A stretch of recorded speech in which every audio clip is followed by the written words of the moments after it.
Some artifacts are so strange that scientists have no way of explaining them. Artifacts like a possessed statue, a baffling trio of tablets, and the Ark of the Covenant. Here are some of the most unexplainable artifacts in the world. The Ark and the Pyramid.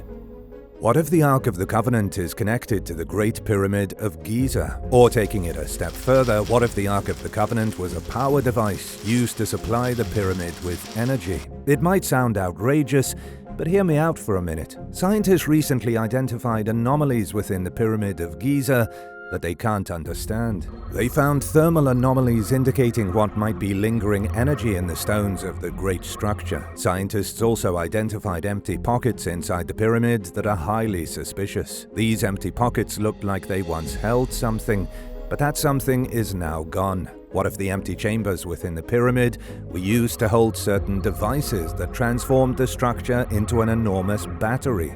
It's only a theory, but one that's based in reality. In the book of Exodus, God gives Moses instructions on how to build the Ark of the Covenant. He built the box exactly as he was instructed to by God. This included plating the box with gold and placing a gold crown around it. There were also 4 rings of gold attached to its 4 feet. The description of the Ark sounds a lot like the description of an electrical capacitor. Some say the Ark was built not at the instruction of God, but at the instruction of an intelligent entity. The Egyptians may have thought that entity was God.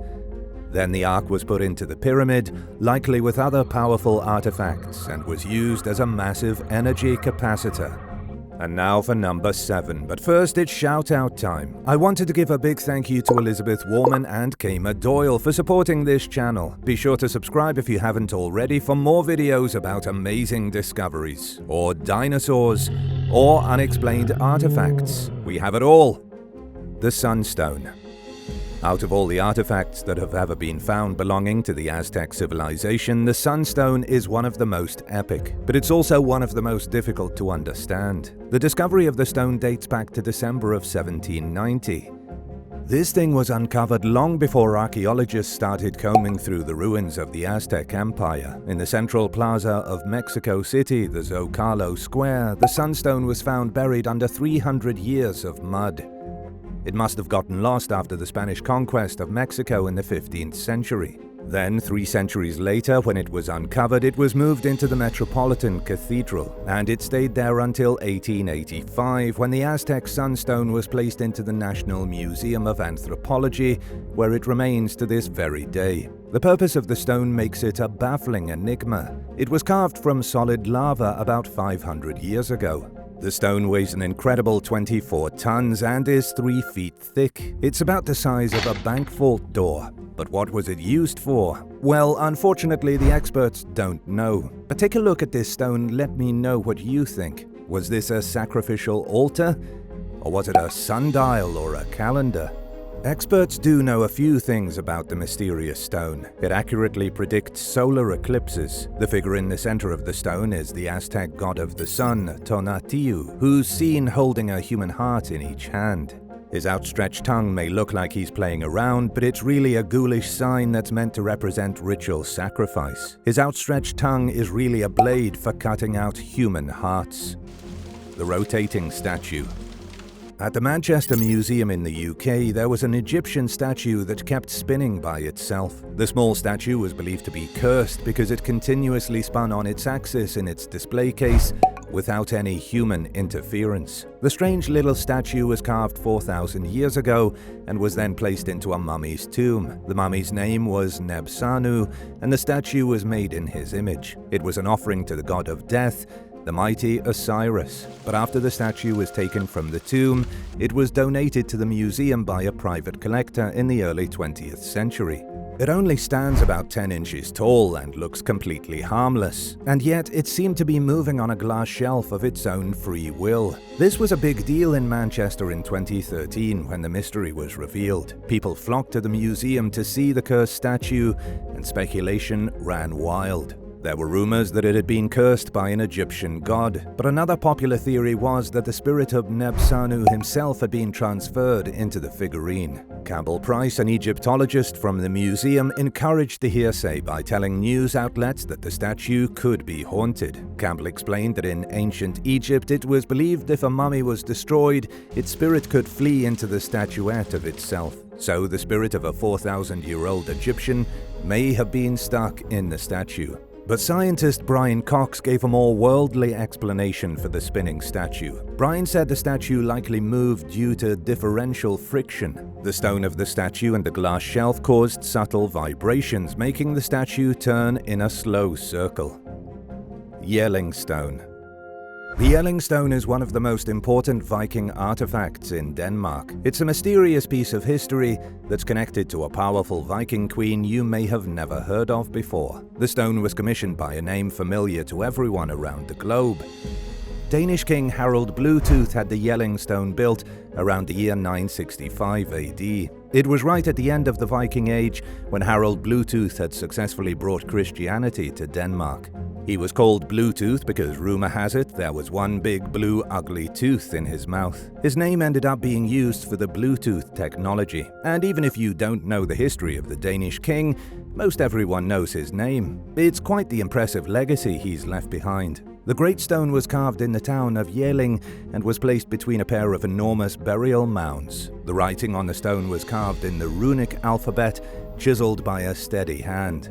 And next to the Yelling Stone was a smaller and older stone that was placed 3 years before by Harald's father, King Gorm. King Gorm had made the stone in honor of his wife, Queen Thyra. Then Harald Bluetooth made his larger stone in memory of both Queen Thyra and King Gorm. There was a lot of commemorating going on at the end of the Viking Age. It was popular for rulers to have a large rock commissioned that would immortalize their deeds and honor their ancestors. On one side of the stone is an inscription boasting the achievements of Harald Bluetooth as king, and on the other side of the stone is the oldest known depiction of Christ in Scandinavia. There's also a little blurb about his mother, Queen Thyra. The real mystery here isn't the stone, but the truth about Queen Thyra. Her name appears on not just 2 rune stones, but 4. Researchers don't think she was merely the mother of Harald Bluetooth and the wife of King Gorm.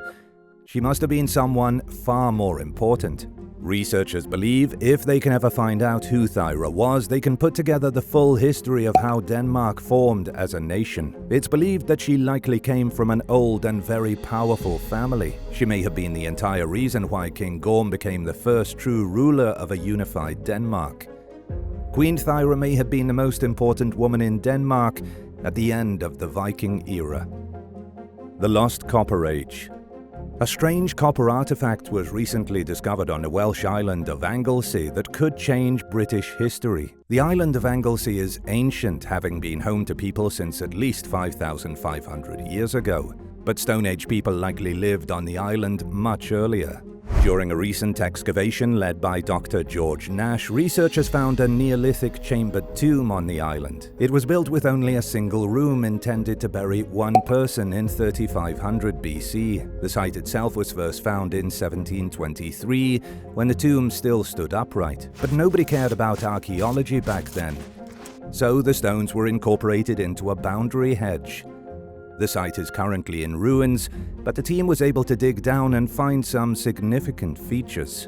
One of the most meaningful features was the curious copper artifact. It appears to have been a piece of jewelry that was forged thousands of years ago, and the reason it's so mysterious is that it's made of copper. You likely know about the various metal ages. There was the Stone Age, the Copper Age, the Bronze Age, and then the Iron Age. But the British Isles are a little strange because historians don't know if there ever was a Copper Age on the islands. In the rest of Europe, the Copper Age was the time before the discovery of bronze, which was made by adding tin to copper. The age is recognized across Europe, but not in Britain. Scientists are still divided over whether Britain had a Copper Age or moved straight into the Bronze Age. So discovering this tiny copper artifact is a big deal for the argument. The artifact may have been brought over from somewhere else, which would suggest a trading network 5,500 years ago. Or maybe people on the isolated island of Anglesey were in a Copper Age of their own while the rest of Britain wasn't. The Tartaria Tablets. The Tartaria Tablets are three of the most mysterious artifacts that have ever been discovered. The tiny tablets could hold the secrets to the first written language in the world. In 1961, the three tiny tablets were found at a Neolithic archaeological site in Romania. The tablets are covered in Vinca symbols, which were likely carved by the primitive Turdus Vinca culture in 2700 BC. However, not all scientists agree. Some archaeologists have suggested that they were made much earlier in 5500 BC. The dating of the tablets is wildly important for one main reason. If they are 7,500 years old, they represent the oldest writing in the world. They would predate the earliest known writing in Sumer, which would mean that Mesopotamia wasn't the cradle of civilization. Ever since they were found, there have been countless attempts to figure out the tablets. There are a lot of interpretations of the etchings floating around, but opinions are all over the place. Although the symbols are clearly Vinca, the writing system is unknown. It's frustrating, but nobody knows what the tablets say. Radiocarbon dating has also proved to be a nightmare because the tablets were heat-treated after their discovery. If the Tartaria tablets are as old as the research suggests, the history books will need to change dramatically.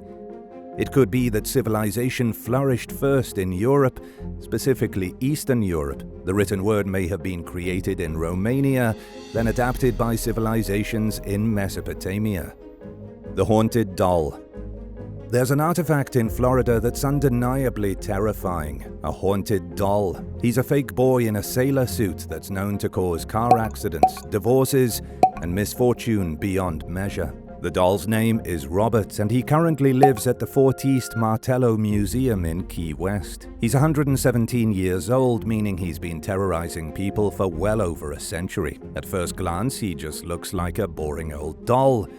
His face is worn and covered in pinholes, and his eyes are also beady, black, and lifeless. But if you look a little closer, you'll notice that Robert has a bit of a smirk on his face. It looks like he's secretly laughing at you, or maybe chuckling at the destruction he's caused. What do you think the expression on Robert's face says about the doll?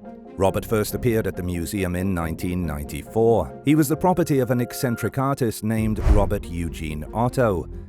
According to Otto, the doll had been a birthday gift from his grandfather. His grandfather had picked up the doll on a trip to Germany. Otto and Robert then developed a rather disturbing relationship. Otto would take his doll everywhere, and he talked to it too. Otto would even walk down the street with his doll, speaking to it as if the doll were a close friend. And soon enough, Robert the doll took on a life of its own. Otto started blaming his doll for misfortunes going on around him, especially when people got hurt. It seemed innocent, but soon turned sinister. Adults noticed that the doll's mouth would sometimes change. The doll would suddenly look furious or upset. And when Otto died in 1974, his doll remained in his home. The new caretakers heard footsteps at night and giggling from the attic. Then, after 20 years of spooky occurrences, the caretakers finally donated the doll to the museum. Although Robert is currently in a climate-controlled box, many still believe that he has evil powers. The Granite Mystery. Greek archaeologists are struggling to understand a statue that was carved 7,000 years ago. They don't know what it depicts or where it came from, and the biggest mystery is that they don't understand how it was carved, since humans weren't in possession of tools capable of creating such an artifact. The artifact is a mysterious statuette that looks a little like a bird. It was made in 5000 BC and was just recently put on display at the National Archaeological Museum of Athens. The enigmatic work of art was carved from solid granite. It's only about 14 inches tall, but it's still significantly bigger than most things made by humans in the Neolithic period. Katia Mantel from the museum in Athens said it's one of the most unique works that have ever been found in ancient Greece. This is real ancient Greece I'm talking about, before the city-state of Athens and before the mighty people of Minoa and Sparta. This was caveman Greece. Experts think it could depict a human-like figure, or maybe a person with a bird head, or maybe it is just a really big bird. It's too vague to say for certain. The really strange part, though, is that the statue is made of granite. Granite is an extraordinarily hard material to shape. It typically requires metal tools, but it was made 7,000 years ago when people didn't have metal tools. Human beings in Greece had nothing capable of carving granite. But if that's true, how did they create this work of art? And for that matter, does it even have human origins? Which of these incredible ancient relics did you find the most baffling? Let us know what you think in the comments down below. And if you enjoyed this video, be sure to leave a like and subscribe to the channel. Thank you so much for watching, and we'll see you in the next one. Bye.